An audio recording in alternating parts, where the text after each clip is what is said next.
Hello everybody and welcome to another episode of Box Office Talk. This is the show where I break down what happened at the box office, see if my predictions for the top 5 are correct, then make predictions for next week's top 5. So let's get right on into it. Last week I predicted that number 1 would be Toy Story 4, number 2 would be Annabelle Comes Home, number 3 would be Yesterday, number 4 would be Child's Play, and number 5 would be Aladdin. And I got 3 out of 5 of my predictions right for this weekend, which is a pretty good thing to say the least. It's not a perfect 5, but a 3 is an okay one. I'll take it. Number 1 was of course Toy Story 4 once again, making $57 million this weekend, holding over pretty well, adding to a domestic total of $236 million. Worldwide, it is sitting at $496 million, which is $4 million away from getting to $500 million worldwide, which is spectacular. It's going to be exciting to see if it'll be able to top Toy Story 3's worldwide total and become the highest grossing Toy Story film. It already did outgross the first Toy Story film domestically and worldwide, and it's $1 million away from outgrossing Toy Story 2 worldwide and $9 million away from outgrossing it domestically.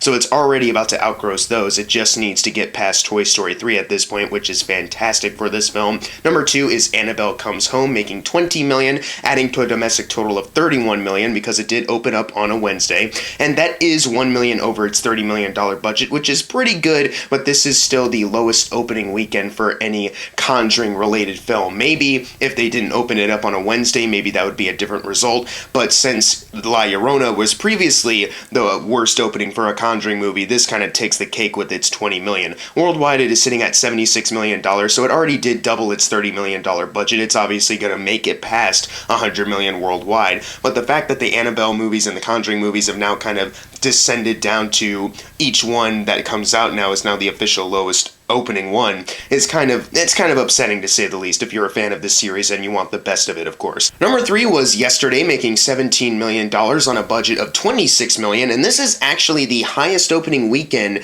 that a Danny Boyle film has had, even if you look back at his previous films that have grossed a ton more money. Like, they haven't really had a similar kind of opening weekend like this. Like, they've had like the limited release kind of route, but this movie, I guess since it's the most mainstream out of them, the most wide, it's opened up to be his highest grossing weekend ever. Worldwide, it is also sitting at $24 million, so I think the combined domestic and worldwide total will get the $26 million budget doubled, which will be a great success for him, which is really good. Number 4, we have Aladdin, making $9 million, adding to a domestic total of $305 million. Domestically, it needs $1 million more to outgross Independence Day and $20 million more to outgross Suicide Squad, so it can be Will Smith's highest grossing film ever. Worldwide, it already is sitting at $874 million, which is insane. I almost kind of forgot that out of everything, this is breaking records for not just Guy Ritchie and Disney, but also for Will Smith, so that's actually a really great achievement on his part. Number 5, we have The Secret Life of Pets 2, still clinging on there, making $7 million, adding to a domestic total of $131 million.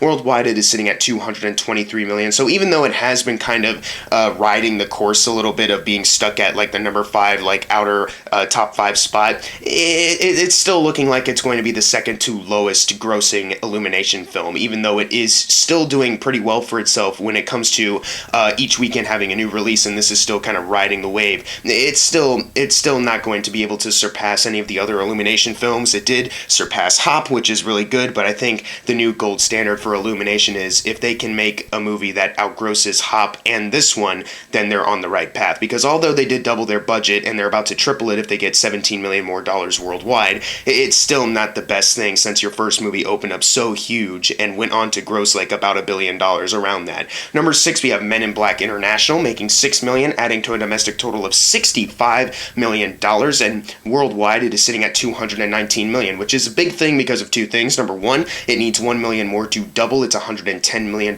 budget, and number 2, worldwide, this is F. Gary Gray's second highest grossing film. I don't think it's going to get anywhere near The Fate of the Furious' $1 billion worldwide, but it just outgrossed his previous film Straight Outta Compton, which is actually pretty insane to me, to be honest, because I think Straight Outta Compton is a more beloved film, and then you get Men in Black, which no one really liked, but I guess because of property recognition, more people went to see that, even though it's a big bomb too. But, good for him. He made a film that is now his second highest grossing one worldwide. Domestically, it's still below a lot of stuff, but worldwide, this was kind of sort of, not really popular. Number 7, we have Avengers Endgame, making $5 million, adding to a domestic total of $841 million. Worldwide, it is sitting at $2.761 billion. A lot of people were wondering, how is the re-release going to affect this? Is it going to get any closer to Avatar? And it technically did, but not by a whole lot. It is now $27 million away from outgrossing Avatar's record. I'm still not sure that's going to happen, though. I'm glad that it came back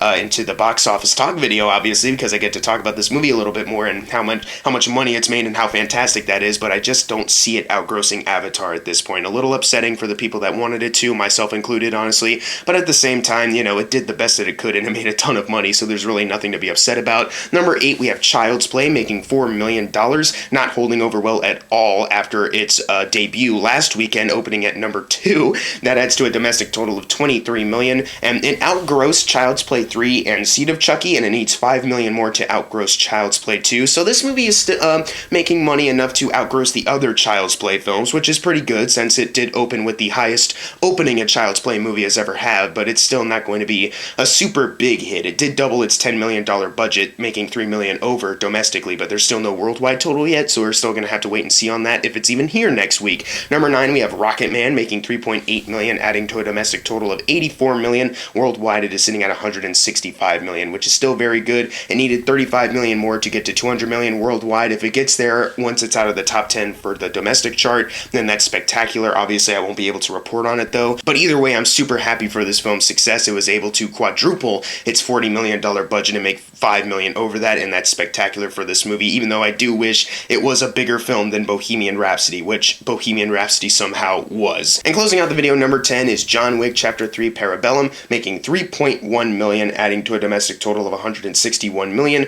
Worldwide, it is sitting at $303 million. So even though it's about to leave the top 10, I'm sure a lot of people are disappointed by that because they love seeing how well it was doing. At least leave with the knowledge that it did cross over $300 million worldwide, which is a pretty big place to be at. Thank you, Keanu Reeves and Chad Stahelski and the entire team behind John Wick, and we can't wait to see what you do with Chapter 4, if this will become the highest grossing film or not.